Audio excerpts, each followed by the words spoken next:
Wondering if your online course is meeting the mark? If it doesn't, that's okay. You haven't had a learning experience designer on your side before. In this video, we are going to dive into the 4 foundational areas to do a self-check for the quality of your course. Hi, I'm Dr. Catrina Mitchum, and I'm your learning experience designer.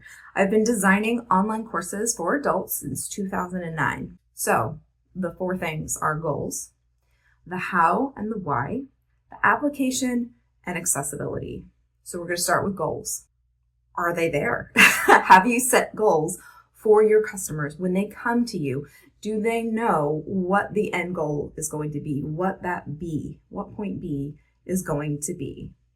If you do have goals, are they concrete?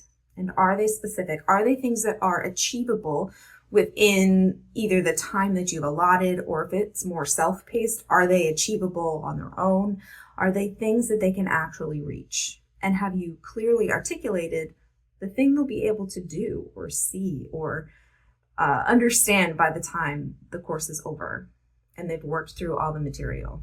The 4th question you're going to ask of your course is, did you ask them their goals, right? So you can set goals for your clients when they come to you, the things that you know that they want and need in order to be able to be successful in the change that they want to make.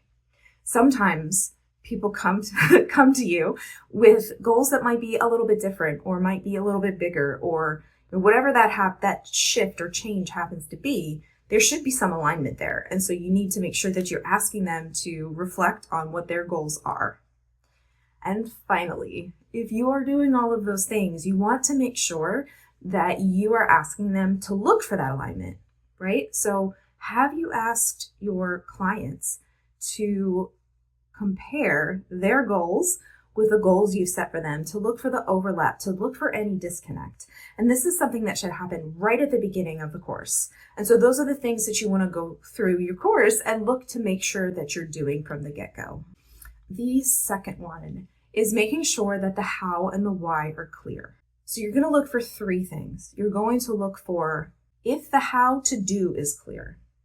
So we'll get to the do in point 3, but here you want to make sure that anything you've asked them to do, any application that you've asked them to do, it's clear how to do it. You've given them the step-by-step of this is how you're going to complete this piece that I'm asking you to apply. The second is the how things are connected. For this, you want to make sure that any application that you've asked them to do is clearly connected to the goals and you have explained that to them. So this is why this thing is going to help you get to that end goal or that big goal. You also want to make sure that it's clear how the thing that you're asking them to do is connected to the content and vice versa. So I want you to watch this video because it's going to do XYZ for you. I want you to do this thing because it's going to do XYZ for you. We've already talked about this, and that's helping us do this. When we do this, it's going to help us move on to this next step. And so all of those things are explaining that, the how and the why for how you've designed your course, right? The more transparent that we can be with the clients that are coming to us to learn, the more likely they are to succeed, right? Nobody likes busy work. And busy work is often what things are categorized as when you don't understand the reason why you're doing something. And so that's the final piece. The 3rd element of this self-check area, why each piece of the course is there and how it's going to help them get to that end goal. And those things are clearly articulated. So this isn't just for you. It's helpful for you, but this is also something that you'll share with the learner. So do you know these things? And then are you articulating all of these things to your learners? The 3rd piece is application. So are you asking them to apply any knowledge that you've given them? Because that's where the magic of learning really happens, right? We can gather all the knowledge in the world, but if we're not applying it, are we really learning it? So for this, you want to check to make sure that any of the concepts that you have explained have an application piece. Are you asking them to do something with the information? Are those somethings leading up to the end goal? So one of the things I like to do is backwards design. I start with the goal and break it down into steps. Are you asking them to apply the information? So go through your course and check each piece of content that you're giving them, or each category of content that you're giving them, and make sure that there is an application element somewhere, somewhere that's close by, to make sure that you are helping them to sort of complete that, I don't want to call it a learning cycle, but do that next step of learning. And so this is going to involve like really digging into your course again. So if you've had it for a little while, this might mean going back through and watching all of the videos. You can absolutely watch yourself on 2x speed, and then checking your PDFs and making sure there is an alignment between the information and the what to do, or that you're at least asking them to do. And the fourth piece that you're going to look for is accessibility. And so I like to talk about accessibility in a few different ways.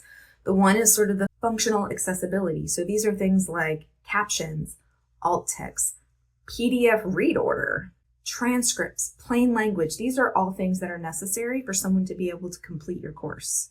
I also like to talk about accessibility in terms of skill level. You don't want to be attracting introduction to calligraphy students if you are trying to teach an intermediate course. Right, so making sure that the skill level is appropriate to approximately where they're going to come to you. And if it's not, then making sure, or you have the kind of course that you really don't know, there might be skill gaps, making sure that you have some ways to optionally fill those skill gaps, right? So if you don't know how to do this, this is one way that you can learn how to do that. It's going to help you do all of these other steps that I've outlined for you in the course that you've paid for. I also like to talk about accessibility in terms of time. So time is a big one, because we're all teaching adults, and those adults are adulting. And you want to make sure that what you've got is streamlined and is achievable, and that you're not overloading. More content does not equal more value. You want to make sure that what you're asking them to learn and do and process and apply is reasonable within the approximate time frame. So most courses, even if they're self-paced, have things set up in modules, and those modules often equate to weeks or multiple weeks. Make sure that the time that it's going to take is clearly articulated and it's reasonable. You might not know whether or not it's reasonable without asking, and so you may need to ask. If you have had folks take your course, ask them if it's reasonable, if they were able to complete the things in the time that you had estimated. If you didn't give them an estimate, then ask them how long it took them. That's another good way to check to see if your course is time accessible. By focusing on goals, transparency, application, and accessibility, you can transform your course into a valuable learning experience that's going to sell for you in a sustainable way. Did you find some issues when you went through your course with this self-check? My next video is going to walk you through how to fix some of the most common big mistakes in courses. So click on it, or if it's not there yet, it'll be out next week.